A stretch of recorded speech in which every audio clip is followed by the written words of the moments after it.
So good morning सबैजनालाई। म चाहिँ 4 बजे सुतेर 6 बजे उठ्दाखेरि आँखा सुन्निएर पुरै यस्तो हेर्न खोज्दाखेरि त कस्तो दुख्नु हो त। राति अन्नी त हुनुको पिटाइ यही रहेछ, के गर्नला।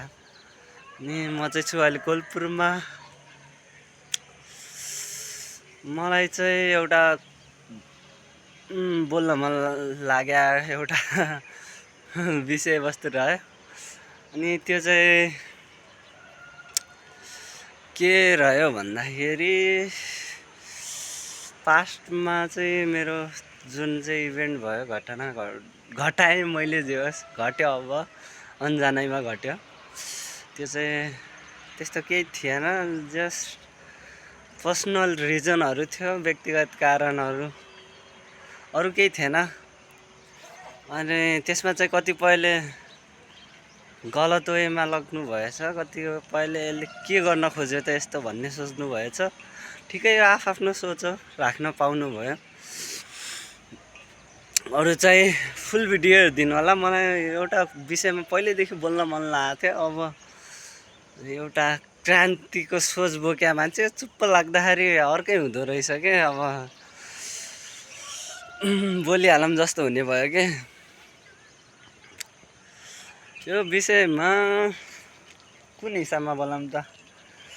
पहिला त त्यस्तै हो, अब जेन्जी भन्छन्, म पनि अब जेन्जी त हुम्ला। यो विषयमा हाम्रो देश चाहिँ कुन हिसाबमा पछाडि छ, फुल रिसर्च, मतलब अब फुल रिसर्च चाहिँ त्यो के भन्नु, साइन्टिस्ट नै भएन म, साइन्सको चाहिँ स्टुडेन्ट हो। कसरी पछाडि छ भन्दाखेरि यहाँ यो हाम्रो देशमा यो एजुकेसन र हेल्थलाई, शिक्षा र स्वास्थ्यलाई लिएर त व्यापार भइरहेको। यो भएन, यो त व्यापार भइरहेको। यो सरकारी त यिनीहरूलाई जोइ मात्र चाहिने रहेछ क्या, व्यापार त भइरहेको रहेछ नि।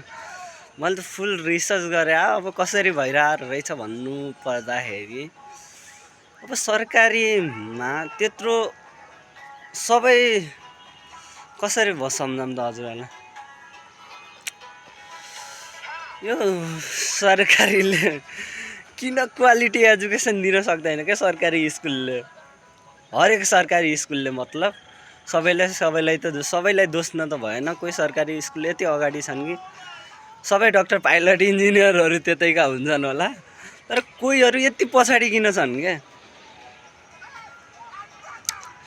अनि सरकारी स्वास्थ्य चौकी, मतलब स्वास्थ्यलय के भन्ने, अब त्यसलाई पनि लिएर धेरै बोल्न मन लाग्यो क्या। हाम्रो उपचार त्यहाँ राम्ररी किन हुन्, अब हाम्रो भन्नाले पनि उपचार त्यहाँ कसरी नराम्रो, मतलब ठुलो उपचारहरू गर्नलाई किन प्राइभेटै अस्पताल, प्राइभेटै हामीले हेर्न पर्ने त। हरेकको बाटो प्राइभेट हेरेर पैसा किन बर्बाद गर्नुपर्ने त हामीहरूले। यो चाहिँ हो, अरू चाहिँ केही होइन। म चाहिँ यस्तो बिग्रिया भत्क्या केही छैन है। म बिहान ढिलो सुत्ने बानी पनि के धेरै सोच्नाले निन्द्रै नलागेर राति 4 बजे सुतेको थिएँ, बिहानै 6 बजे उठिहालेँ। 2 घन्टा मात्र सुतेँ आज। अरू त केही होइन। अहिले छु म कोलपुर पुरै त्यही हो। गलत सोचे त केही मतलब हुन्न, तर आफू सही हुँदा कसैले गलत सोच्छ भने म त झापडै हान्न मन लाग्दो रहेछ क्या, साँच्चै भने। कोहीले भेटियो के भन्छ, कोहीले भेटियो के भन्छ, आफ्नो समस्या यस्तो छ।